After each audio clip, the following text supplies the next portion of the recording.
Assalamu alaikum. Welcome to Islam Explained Theology Series Part 2. Our theologian Omar Aghi is with us again. Today we'll be addressing the 6 articles of faith, beginning with the existence of God. So Omar, people claim that the existence of God cannot be proven. How would you respond to this? Now, before I respond to that, I want to make a few very important points. And I have taken some notes here in regards to this point. I'd like to begin with by saying that existence of God is too evident. Therefore, there is really no need for any proof, any argument, really.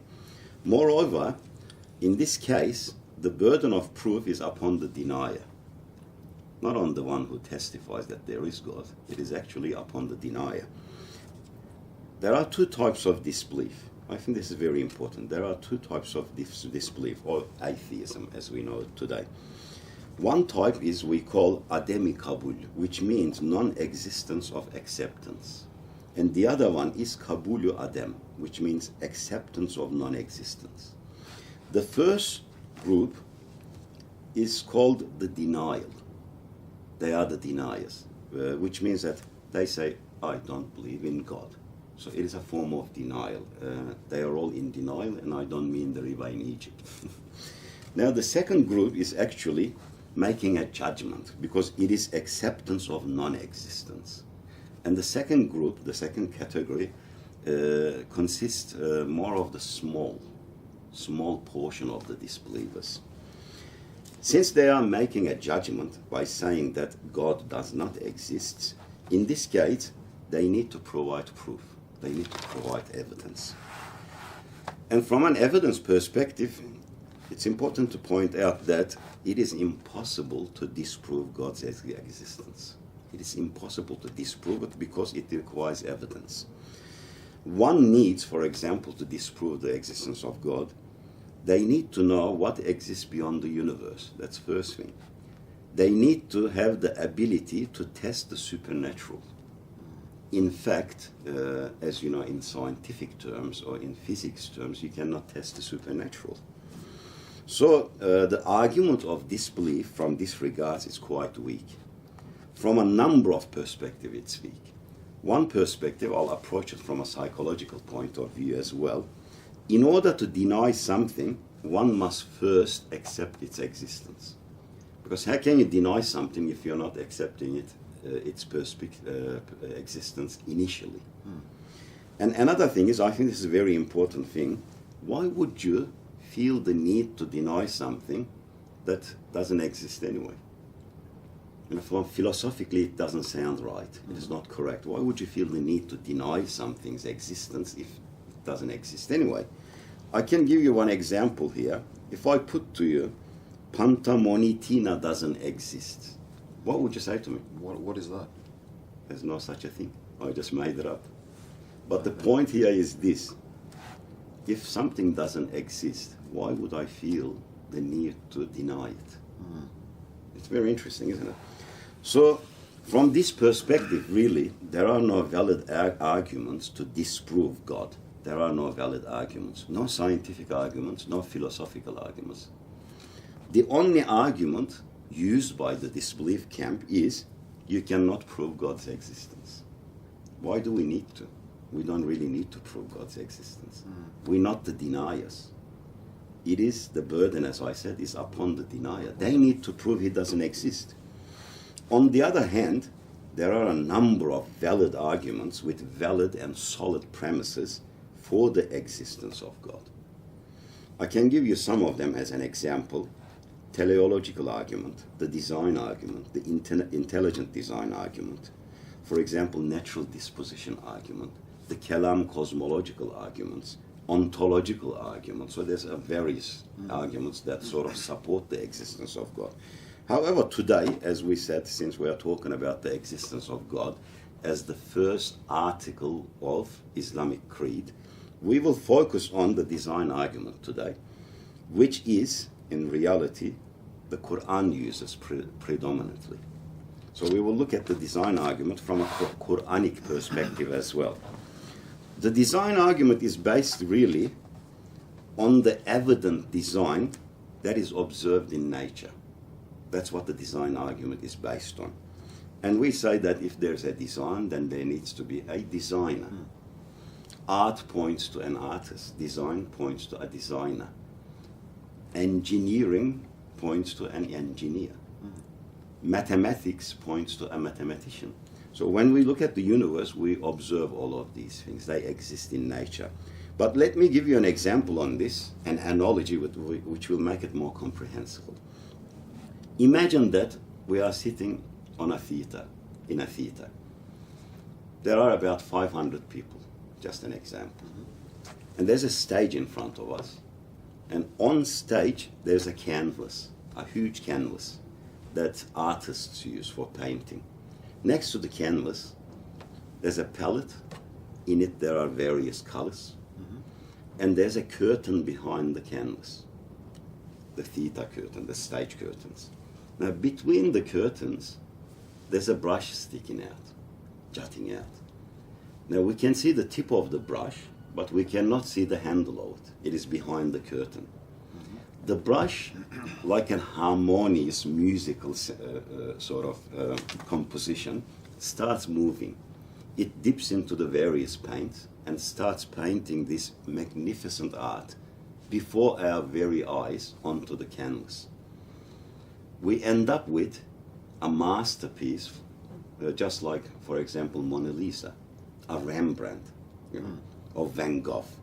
Now, as we watch all of these occurring right before our very eyes, would anyone from the audience in the theater make an assumption and say, there is no one behind those curtains? No. The handle of the brush is just standing in mid-air, no one is holding it, and the brush is moving by itself and painting this magnificent art. Would anyone make it? No. No, Not at all. they would not. Because any logical person, anyone who has a gram of sanity in their mind, intellectual capacity, they would say there's a great artist behind the thing, the curtains, of course. That's right. Now, we can take this analogy and put it to reality. When we look at reality, everything we observe in nature, wherever we look, everything we observe in nature is a form of masterpiece, aren't they? You know, we can have a look at all the colors and designs on birds, insects, for example. We can look at all the designs on various flowers. In nature, the mountains, the rivers, the oceans, and if we lift our heads up and look at the heavens above, we will see a magnificent art there as well. Planets, star systems, nebulas, galaxies, they are all a type of art. Now, everything we observe in nature as an art, as a design, do we not say to ourselves, who is holding the brush? Who is painting all these beautiful designs? Do we not ask that? So our answer, in reality, from a believer's perspective, would be, it is God. He is the designer. Yeah. Now, given that all these point to God, some people may ask, if God created everything, then who created God? Now, this is an interesting question as well, Waisel, because people ask this all the time, quite frequently. Of course, this is the disbelief view, because they say that if we were to accept God, let us assume we accept God, then from a causation point of view, cause and effect point of view, you would need a cause for God as well. And they ask, who created God? Now, from that perspective, it might be a valid question, but in reality, it's not really valid. And let me explain why. Because when we look at the universe, everything that exists in the universe is temporal and contingent. Every temporal and contingent being or property requires a cause to exist, depends on something else. And the argument is that the cause of everything is God. This is our argument. Now, if we ask who created God then you would actually be making God as a contingent being as well. That's what you would be arguing. You would be arguing that he is temporal as well. Let us assume, okay, this is your argument. Now, before I start giving you the answer to this question, let me give you one example. It's very interesting. One day, we were sitting with 30 people and talking about these matters of God, creation. And there was one person amongst the crowd, gathering. He said, if God created everything, who created God? He asked exactly the same question that people ask. And then I looked at him and I said, let me give you one example from the Prophet's time, Prophet Muhammad's time. One day the noble Prophet says to his companions, there will come a time in the future, in the Akhir Zaman, the time that we are probably living in now, people will sit down, cross their legs, and they will ask who created God. This is a prophetic narration from 1,400 years ago. Now, interestingly, in the room, out of 30 people, the person who asked the question, he was the only one who had his legs crossed. Wow. So as soon as I seen this, I said, Sadaqta Rasulallah, you have spoken the truth, O noble messenger, again. But in regards to the answer, let me give you this example. In philosophy, or even in theoretical physics, there is no such a thing as infinite regress. What that means is, if we say, who created God? And let us assume that, assumption only, metaphorically, someone else created God. We have another God there. Then we would ask, who created that God? That God. Another God. Another God. Another God. It's never ending. Another God. It's never ending. You can go for millions, billions of gods. Now, if there is existence, which there is, we are experiencing it, we would have to assume that at the very end, there has to be one God who creates but does not need to be created. This is simple logic. And we can use some examples to prove this. Now, if someone was to ask, what pulls the last carriage or the wagon, the car, on a train? One in front of it. Yeah, you would say one in front of it. What pulls that one? The one in front of The it. one in front of that one. But if this kind of questioning leads all the way to the locomotive, can we ask the same question again? No. No, because why? Because locomotive is self-powered. It pulls itself. At the same time, it pulls everything at the back as well. Now, another example, interestingly, given by another scholar, he says that if a person was sitting on a chair with no two back legs, because if you sit on a chair that doesn't have two back legs, obviously you will fall behind. Yeah. So in order to stop himself from falling down, this person placed another chair at the back of the chair that he is sitting on. But the second chair at the back doesn't have two back legs either. He would still fall. So to avoid falling, he kept on placing chairs one after another at the back, but they all have two back legs. Don't have two back legs. Yeah. Now you can place 1 billion chairs at the back, unless you have one chair at the very beginning that has 4 legs. When you sit down, you would still fall back. So by logic, you have to have one chair with 4 legs. So in regards to that question, instead of asking, who created God, why don't we accept a chair that has 4 legs from the beginning, and we sit on it, and we can, we do not fall back. That would be the more logical. There's one more example before we conclude this argument. It is the domino effect. As you know, when you put all the dominoes one after the other, and when you push the first one, it starts bringing the others down. Now imagine that you're sitting somewhere, and dominoes are falling before your eyes. A huge line. When you look back at the beginning of it, you can't see the beginning. And when you look at the other side, you cannot see the end. But you can actually see dominoes falling right before your very eyes. Yeah.